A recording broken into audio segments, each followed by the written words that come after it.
ஆண்டவருடைய நாமம் மகிமைப்படுவதாக. அன்பானவர்களே, இன்றைய வார்த்தைக்கு உங்கள் அன்புடன் வரவேற்கிறேன்.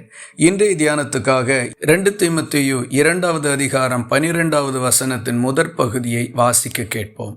அவரோடே கூட பாடுகளை சகித்தோமானால் அவரோடே கூட ஆளுகையும் செய்வோம்.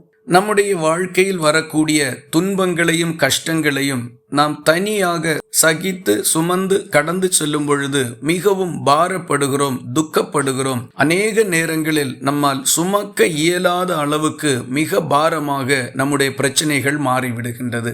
இந்த சூழ்நிலையில் நாம் பல நேரங்களிலும் தேவனிடத்தில் மனத்தாங்கல் அடைகின்றோம்.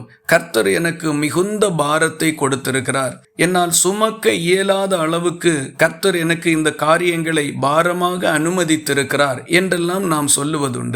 ஆனால் அது உண்மை அல்ல.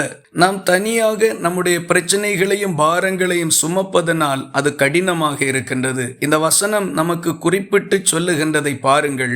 அவரோடே கூட பாடுகளை சகித்தோமானால் அவரோடே கூட ஆளுகையும் செய்வோம். நம்முடைய கஷ்டங்களையும் துன்பங்களையும் இயேசுவோடு பகிர்ந்து கொண்டு சுமப்போமானால் ஒருபோதும் நமக்கு அது பாரமாய் இருப்பதில்லை. ஏனென்றால் நம்மால் இயலாத நேரங்களில் தோள் கொடுப்பதற்கு இயேசு ஆயத்தமாக இருக்கின்றார்.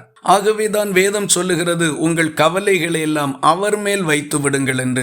அநேக நேரங்களில் நம்முடைய கவலைகளை நாம் தான் சுமக்கின்றோம், அவரிடத்தில் கொடுப்பதில்லை அல்லது விட்டு கொடுப்பதும் இல்லை.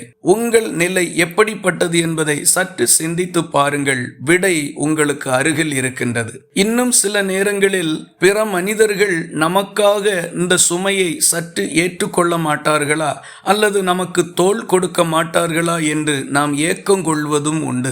ஆனால் அது நமக்கு சாத்தியப்படுவதில்லை. ஏனென்றால் அவரவருடைய சுமையை சுமப்பதற்கு அவரவர் மிகவும் தடுமாறி கொண்டுதான் இருக்கின்றார்கள். இந்த சூழ்நிலையில் பிறரது சுமையை ஒரு காலும் அவர்களால் சுமந்து கொள்வதற்கு இயலாது. ஆறுதல் வார்த்தைகளை சொல்லலாம், ஆனால் சுமையை பங்கிட்டு கொள்வதற்கு இயேசு ஒருவரால் மட்டும்தான் முடியும். ஆகவே எல்லா கஷ்டங்களையும் துன்பங்களையும் நாம சுமப்பதை தவிர்த்து இயேசுவோடு பகிர்ந்து கொண்டு சுமப்போம். லகுவாக அவைகளை கடந்து செல்லுவோம், வெற்றியும் காண்போம். இந்த வார்த்தைகள் இந்த நாள் முழுவதும் உங்களுக்கு ஒரு ஆசீர்வாதமாய் இருப்பதாக. ஜெபிக்கலாமா? எங்களை நேசிக்கிற அன்பு நிறைந்த நல்ல ஆண்டவரே, நாங்கள் உம்மை நன்றியோடு துதிக்கிறோம். எங்களுடைய பிரச்சனைகளையும் துன்பங்களையும் கஷ்டங்களையும் நாங்கள் லகுவாக சுமப்பதற்கும் கடந்து செல்லுவதற்கும் நீர் எங்களுக்கு கொடுத்த மேலான ஆலோசனைக்காக உமக்கு ஸ்தோத்திரம். நாங்களாக சுமக்காமல் உம்மோடு பகிர்ந்து கொண்டு சுமந்து கடந்து செல்ல எங்களை ஒப்பு கொடுக்கின்றோம். உதவி செய்தருளும். ஜெபத்தை கேட்டதற்காக ஸ்தோத்திரம். இயேசு கிறிஸ்து மூலம் வேண்டிக் கொள்ளுகிறோம் எங்கள் அன்புள்ள நல்ல பிதாவே, ஆமேன். கர்த்தர் தாமே உங்களை ஆசீர்வதிப்பாராக.